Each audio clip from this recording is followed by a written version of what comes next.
हाँ देखिए, अब इसके बाद जो दूसरा जो कोशिकांग होता है, दूसरा कोशिकांग लवक बोलते हैं, इंग्लिश में बोलते हैं प्लास्टिड। प्लास्टिड या लवक की खोज सर्वप्रथम 1865 में हेगल नामक एक साइंटिस्ट थे।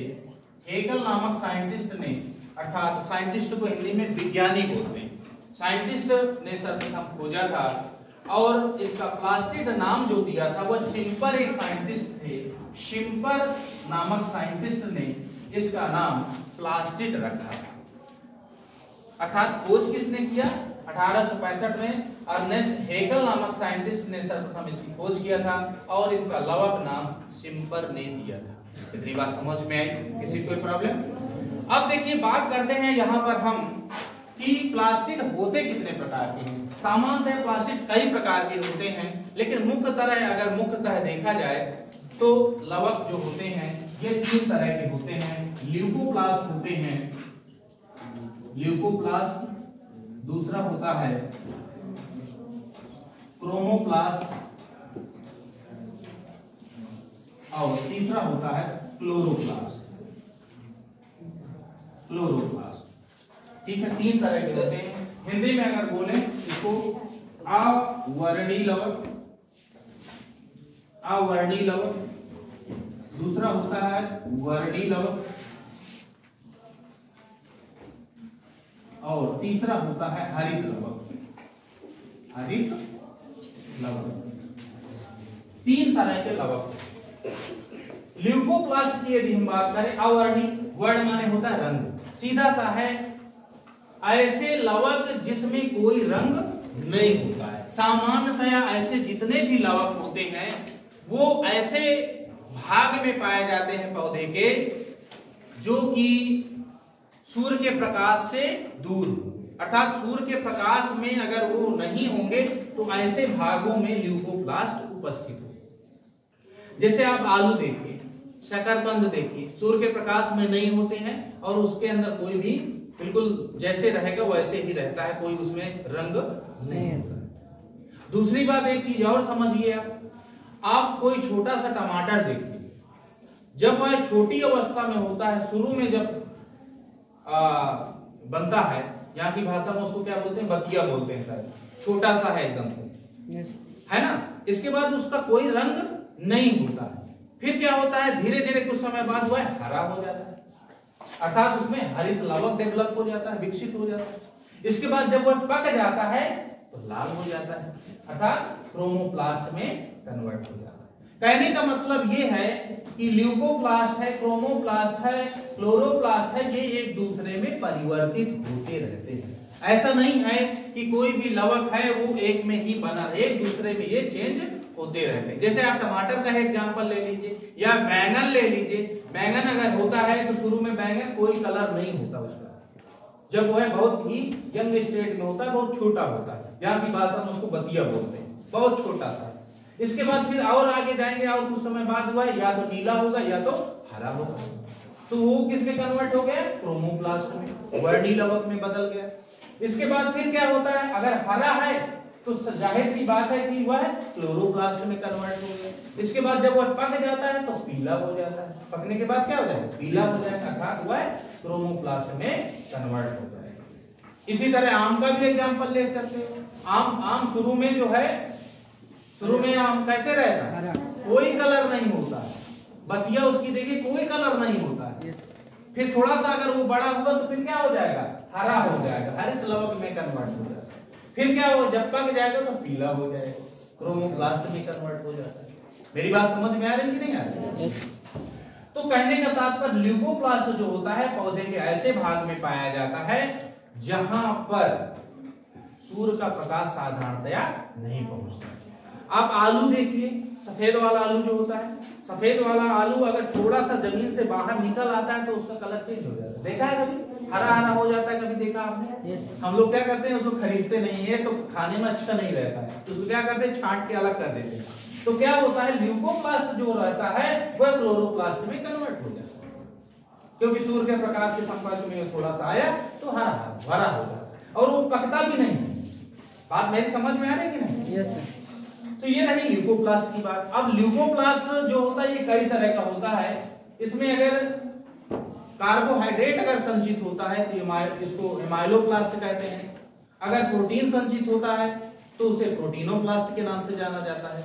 अगर जो है वसा का संचय होता है एमाइलोप्लास्ट के नाम से जाना जाता है उसे। तो इस तरह से डिपेंड करता है कि उस क्लोरोप्लास्ट में क्या संचित हो रहा है, उसी के आधार पर उसका नामकरण हो जाता है। इतनी बात समझ में आई? दूसरा होता है क्लोरोप्लास्ट, क्रोमोप्लास्ट। क्रोमोप्लास्ट को हिंदी में वर्णी लवक बोलते हैं। ये क्रोमोप्लास्ट की यदि हम बात करें, ये पौधे के ऐसे भाग में पाया जाता है जहां रंगीन पार्ट होता है। जैसे पुष्प हो गए, पंखुड़ियां उसकी देखिए हरी, नीली, पीली, लाल, जो भी कलर होता है सब वर्णी लवक की वजह से होता है। तो जितना भी होगा वो क्रोमोप्लास्ट की वजह से उसका रंगीन कलर दिखाई देगा, हरा रंग छोड़कर। तीसरा होता है क्लोरोप्लास्ट। क्या होता है? क्लोरोप्लास्ट। और क्लोरोप्लास्ट जो होता है इसकी खोज जो किया था सिम्पर नामक साइंटिस्ट ने इसकी खोज किया था। क्लोरोप्लास्ट की खोज किसने किया था? सिम्पर नामक साइंटिस्ट ने किया था। और ये पौधे के ऐसे भाग में पाया जाता है जो हरा होता है। पौधे के ऐसे भाग में पाया जाता है जो हरा होता है, हरे भाग में यह पाया जाता है। अब बात करते हैं कि क्या सभी जितने भी पादप हैं, क्या सभी पादप में यह प्लास्टिड पाया जाता है या नहीं? तो यह देखा जाता है कि जैसे फंजाई है, बैक्टीरिया है, ब्लू ग्रीन एल्गी है, इनमें ये प्लास्टिड सामान्यतया नहीं पाया जाता, प्लास्टिड नहीं पाया जाता। वैसे भी अगर बैक्टीरिया की बात करें तो बैक्टीरिया प्रोकैरियोटिक सेल होती है, कोशिका होती है, इस वजह से उसमें ऐसी तो कोई बात है ही नहीं है कि उसमें प्लास्टिड जैसी कोई संरचना पाई जाए। यस, है ना? अब इसके बाद आते हैं हम यहाँ पर जो संरचना बनाए हुए हैं, ये डायग्राम में आप लिख सकते हैं, यह स्ट्रक्चर ऑफ क्लोरोप्लास्ट। ये जो संरचना बनी हुई है ये क्लोरोप्लास्ट की संरचना, हरित लवक की संरचना। ये हरित लवक की संरचना के बारे में यदि हम बात करें तो हरित लवक की संरचना में हम बात करते हैं अगर, तो यह दो झिल्लियों से घिरी हुई होती है, एक एक कला झिल्ली होती है। इस बाहर वाली झिल्ली भी स्मूथ होती है, इसकी अंदर वाली झिल्ली भी स्मूथ होती है, अर्थात चिकनी होती है, कोई उभार जैसी संरचना नहीं होती। बाहर वाली झिल्ली में भी और अंदर वाली झिल्ली में भी कोई ऐसी संरचना नहीं होती, बिल्कुल स्मूथ होती है, चिकनी होती है। और ये भी लिपोप्रोटीन की बनी है। जहां पर भी झिल्ली की बात आए, मेम्ब्रेन की बात आए, तो मान लीजिए कि 99% वह लिपोप्रोटीन की बनी होगी। लिपोप्रोटीन के अतिरिक्त भी कुछ चीजें कभी कभी मिक्स हो जाती, दूसरे पदार्थ भी इसमें जुड़ जाते हैं, लेकिन साधारणतया यह देखा जाएगा कोई भी झिल्ली होगी वह लिपोप्रोटीन की बनी होगी। इतनी बात समझ में आई? अर्थात यह दोहरी झिल्ली से घिरी हुई संरचना होती है।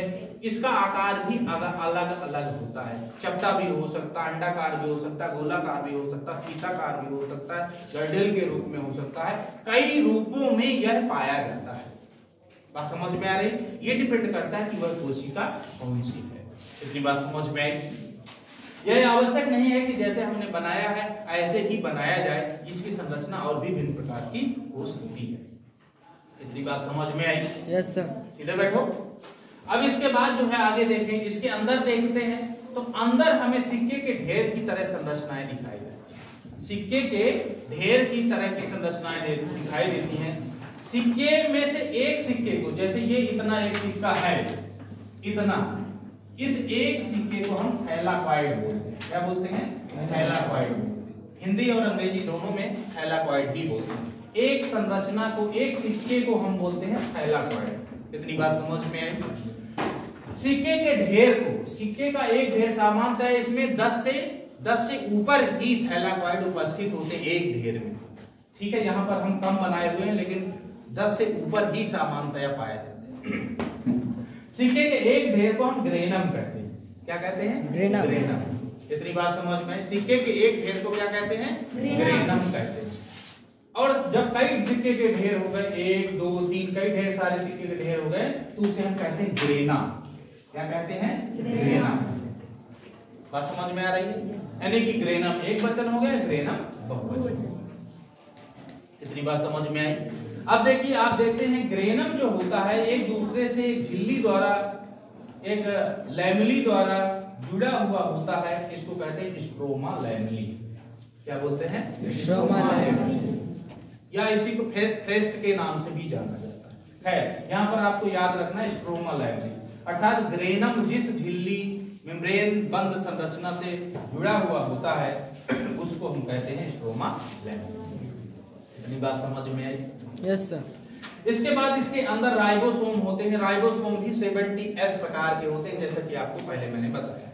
कोशिकांग के अंदर और प्रोकैरियोटिक कोशिकाओं में पाए जाने वाले जो भी राइबोसोम होते हैं साधारणतः वो 70S प्रकार के होते हैं। बात समझ में आ रही है?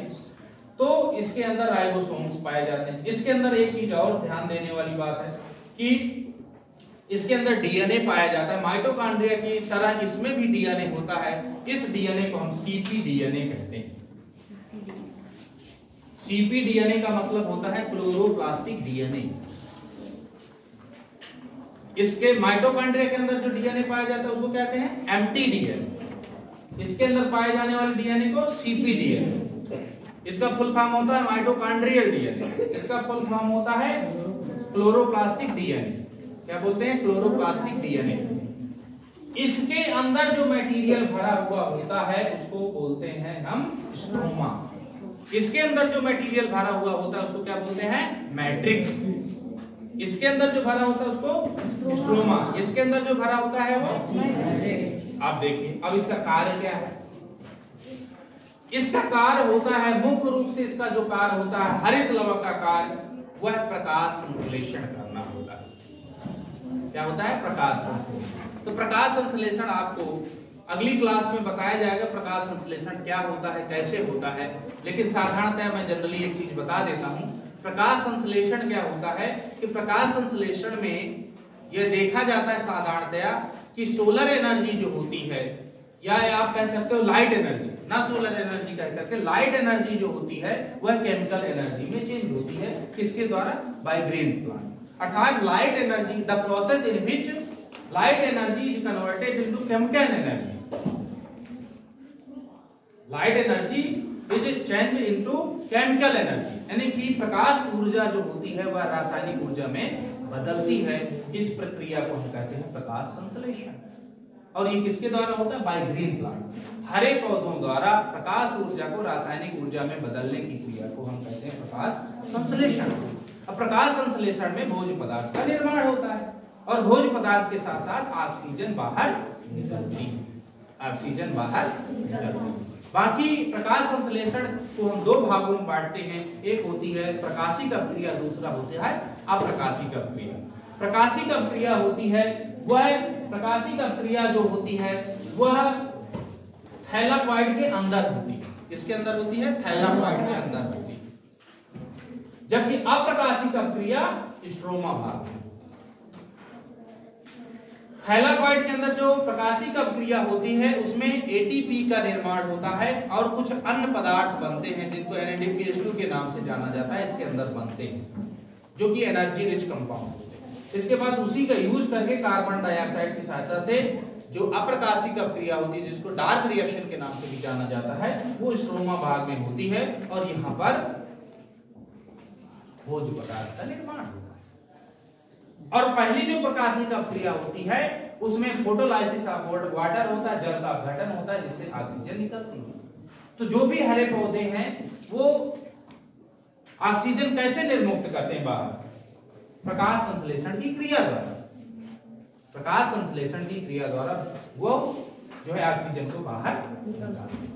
इतनी बात समझ में आ गई? एक बार माने इसका कार्य क्या है? इसका जो है प्लास्टिड का मुख्य कार्य क्या है? प्रकाश संश्लेषण करना। प्रकाश संश्लेषण के द्वारा भोजन का निर्माण करना, ये इसका प्रमुख कार्य है। बात समझ में आ गई? किसी कोई प्रॉब्लम? No sir.